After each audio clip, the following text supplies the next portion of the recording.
esta oportunidad hablaremos de la fisiología del riñón y la formación de la orina. Los riñones son un par de órganos, aproximadamente 150 gramos, unos 11 centímetros de altura, 5 centímetros de ancho y unos 4 centímetros de espesor. Esto, claro está, depende y va a variar dependiendo de la raza, la edad, la contextura de la persona. De coloración rojiza, superficie lisa, textura compacta y su característica forma de frijol se ubican al lado y lado de la columna vertebral en la zona lumbar. Son los principales órganos de la excreción. Tienen una tasa promedio de filtración de aproximadamente 1.5 litros de orina diario. A cada uno de los riñones le llega la irrigación de la arteria renal, que proviene de la arteria aorta abdominal. La arteria renal se distribuye en la estructura de cada riñón a través de las llamadas arterias segmentarias. En el riñón se distinguen dos regiones, la corteza y la médula. En el gráfico podemos observar que la corteza de una coloración un poco más pálida y la médula, la parte un poco más interna, de un color rojo oscuro. En la médula encontramos las pirámides renales, que están formadas por miles de unidades de filtración que se conocen como nefronas. A cada nefrona le llega la irrigación de una arteria que se conoce como arteria aferente. Es de un calibre muy reducido. Esta forma una especie de ovillo dentro de una estructura casi esférica llamada glomérulo.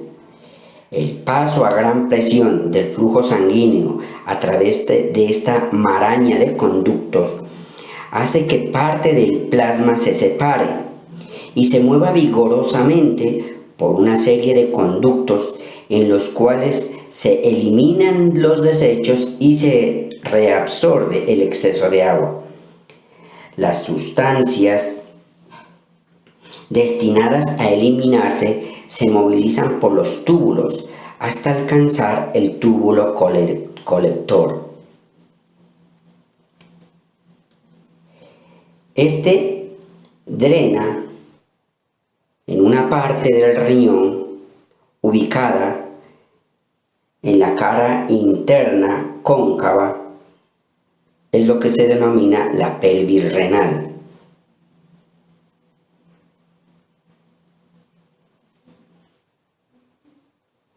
Hasta ahí llega y drena a través de unos orificios que se conocen como papila renal, formándose de esta manera el fluido urinario que inicialmente se acumula en la pelvis renal y después drenará a través del uréter hasta alcanzar la vejiga. La orina así formada,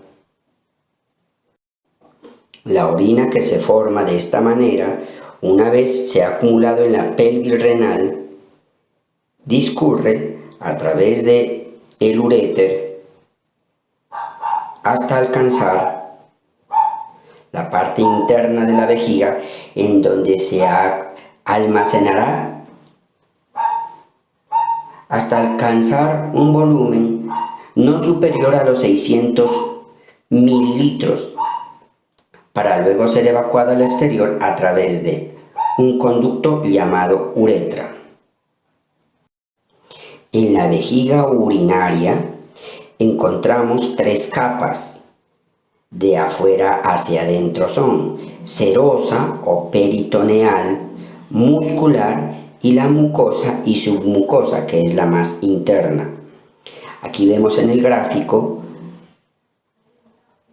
la parte representativa a donde llegan los uréteres, La parte de la salida del orificio interno, el esfínter interno de la uretra, esta parte que se denomina el trígono, que estamos viendo la estructura de la vejiga.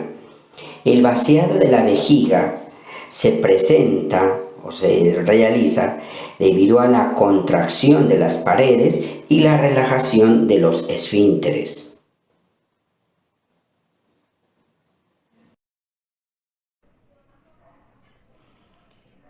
Esto es un riñón de ganado. Guardando las proporciones, vamos a poder aquí encontrar las semejanzas con el riñón humano.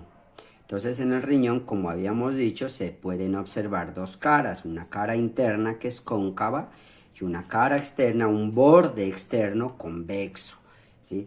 En esta parte interna, en esta parte cóncava, en esta curvatura interna menor, también se llama curvatura interna menor o cóncava, es hacia donde llegarían los conductos circulatorios.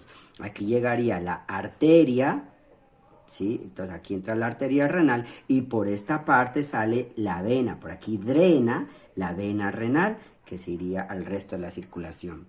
Y en esta parte también, hacia abajo, entonces encontraríamos el conducto que se denomina uréter, por donde drenan las sustancias que se van a excretar. Vamos a mirar esto entonces en la parte interna, que es lo que encontramos. Aquí ya hemos realizado la disección del riñón y podemos ver cómo en el gráfico, ¿cierto? Esta parte que es un poco más pálida, la podemos ver aquí, es la corteza renal. La corteza renal, miren, se mete hasta acá. Esto por donde se mete se llaman columnas renales. Y esta parte más oscura es lo que se denomina la médula renal y está formada por las pirámides. Miremos aquí en esta partecita solamente 1, 2, 3, miren, pirámides renales. En esas pirámides renales encontramos miles, millones de nefronas, que son las unidades de filtración. Ya microscópicamente, como se podría apreciar en el colegio, en unas láminas que se tiene, microscópicamente aquí podríamos observar los glomérulos, el asa de Henle, lo que es la unidad de filtración, que es la nefrona. Estas unidades de filtración, al realizar esa filtración, podemos ver en esta parte, por ejemplo, miren estos espacios por donde llegaría el drenado de la sustancia que se va a eliminar, es lo que se conocería entonces como papila renal. La papila renal. Miles de papilas renales se juntan en esa parte que se ubica hacia el borde interno, ¿sí? Lo que se denomina el cáliz renal, y a través de esta parte del cáliz renal entonces drenaría al exterior a través del conducto que se denomina, mire aquí lo tenemos, aquí es donde nace el uréter, que conduciría la sustancia hacia la vejiga. Aquí podemos ver este uréter, miren, es un conducto bastante amplio. Los conductos circulatorios acá, por ejemplo, vendrían siendo, repasemos nuevamente, el conducto circulatorio estaría aquí en esta cara interna, entraría por aquí la arteria, vendría siendo entonces esta parte que está aquí, ¿sí? Y reparte hacia las diferentes estructuras del riñón, tal como lo miramos en el gráfico. Y en esta parte estaría entonces, esta parte que la vemos así, mire, ¿sí?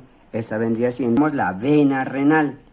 Esta vena renal es la que recoge la circulación para que drene a través de la vena y la conduzca hacia el resto del sistema circulatorio. Ya en la institución educativa, Dios mediante, tendremos la oportunidad de observar unas láminas al microscopio donde haremos una vista microscópica de esta estructura y esperemos podamos observar entonces en el riñón de otro organismo cómo son esas unidades de filtración. Mis queridos estudiantes, jóvenes y señoritas, Yo espero entonces que si tienen preguntas, como siempre, las hagan a través del blog. Les agradezco a todos los que están realizando sus preguntas muy inteligentes, por cierto, en ese blog, y están haciendo una buena utilización de esos medios de comunicación. No me queda más que decirles que estudien, que les vaya bien en el examen, y nos estaremos viendo en un próximo tema. Muchas gracias por su atención.